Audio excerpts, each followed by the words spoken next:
झारखंड में अभी तक के ट्रेंड से स्पष्ट है कि यहाँ का पक्ष और विपक्ष दोनों के लिए हेमंत सोरेन एक बड़ा फैक्टर बन चुके हैं। वरिष्ठ पत्रकार चंदन मिश्रा मानते हैं कि यह चुनाव भले ही लोकसभा का है, लेकिन नेताओं की अब तक की बयानबाजी ने इसे मोदी बनाम हेमंत सोरेन बना दिया है। उन्होंने बीबीसी से कहा, संथाल परगना इलाके में हेमंत सोरेन की गिरफ्तारी का मुद्दा ज्यादा प्रभावी है क्योंकि वहां के लोगों का झारखंड मुक्ति मोर्चा से भावनात्मक जुड़ाव रहा है। कोल्हान इलाके में भी इसका असर पड़ेगा। शिबू सोरेन से संथालियों का पुराना अफेक्शन है। बची बात हेमंत सोरेन की, तो वो इस चुनाव में बड़े फैक्टर है। बीजेपी उन पर भ्रष्टाचार के आरोप लगा रही है। अब जेएमएम अपने वोटरों को उनके पक्ष में कितना समझा पाती है, रिजल्ट इस पर निर्भर करेगा। शहरी इलाकों में भले ही बीजेपी के वोटर हो, लेकिन गांव के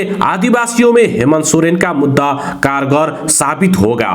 वरिष्ठ पत्रकार और संथाल परगना से ताल्लुक रखने वाले सुरेंद्र सोरेन भी इत्तेफाक रखते हैं। वो मानते हैं कि झारखंड में मुद्दा तो हेमंत सोरेन ही है। सुरेंद्र सोरेन ने बीबीसी से कहा, यह इस बात पर निर्भर करेगा कि जेएमएम इस मुद्दे को किस तरह जनता के बीच ले जाती है। अगर यह कारगर तरीके से लोगों के बीच ले जाया गया तो इसका असर पड़ेगा। झारखंड मुक्ति मोर्चा हेमंत सोरेन के जेल जाने के मुद्दे को जनता के बीच अगर ठीक से ले जाने में सफल हुई तो बीजेपी को नुकसान उठाना पड़ सकता है। सुरेंद्र सोरेन ने कहा, लेकिन अगर बीजेपी हेमंत सोरेन के कथित भ्रष्टाचार के मुद्दे को जनता को समझा पाने में सफल हुई तो उसकी जीत पर कोई बड़ा फर्क नहीं पड़ेगा। वो पुराना इतिहास लौटा सकते हैं जब बीजेपी 14 में से 12 सीटें जीत गई थी।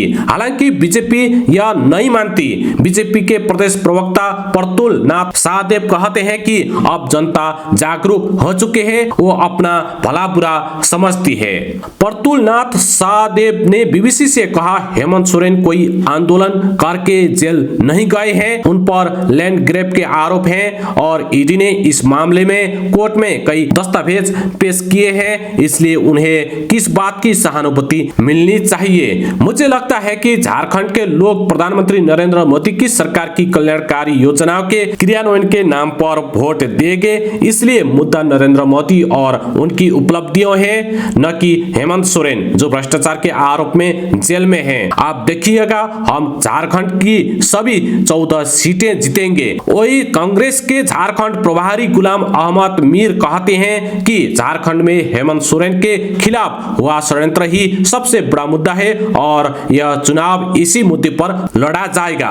वह 2009 का लोकसभा चुनाव था, उसमें आखिरी बार कांग्रेस ने बेहतर प्रदर्शन किया था। उस चुनाव में कांग्रेस ने 440 उम्मीदवार खड़े किए थे, इनमें से 209 सीटों पर उसे जीत मिली थी। उसका यह प्रदर्शन लोकसभा में बहुमत के लिए जरूरी आंकड़े से कम था, इसलिए संयुक्त प्रगतिशील संगठन यूपीए की सरकार दोबारा बनी।